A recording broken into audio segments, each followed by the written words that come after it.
सत्य सह्याद्री, सर्वसामान्य जनतेचा बुलंद आवाज, अचूक निर्भीड सडेतोड। सातारा तालुक्यातील खोजेवाडी ते नांदगाव जाणाऱ्या रहदारीच्या मुख्य रस्त्यालगत HP पेट्रोल पंप शेजारी महावितरणने उभा केलेला विजेचा खांब पडण्याच्या स्थितीत असून कोणत्याही क्षणी हा खांब कोसळण्याची शक्यता नाकारता येत नाही। खोजेवाडीहून तारगाव, नांदगाव, कामेरी, फत्यापूर, देशमुख नगरकडे जाण्यासाठी हाच मुख्य रस्ता असून येणाऱ्या जाणाऱ्यांची संख्या मोठी आहे।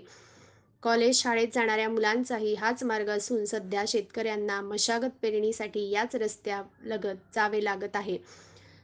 कालच सातारा तालुक्यातील वेचले गावात 2 बैलांना जीव गमवावा लागला असून महावितरणने वेळीच लक्ष घालून रस्त्यावर झुकलेल्या विजेचा खांब तातडीने दुरुस्त करावा अशी मागणी शेतकरी वाहन चालक करीत आहेत।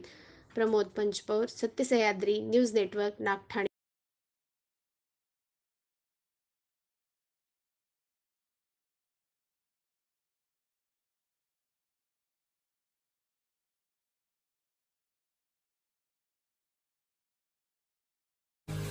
ताज्या बातम्या, सखोल विश्लेषण, विशेष मुलाखती पाहण्यासाठी सत्य सह्याद्री YouTube चॅनल सबस्क्राइब करा आणि हो, बेल आयकॉन दाबायलाही विसरू नका।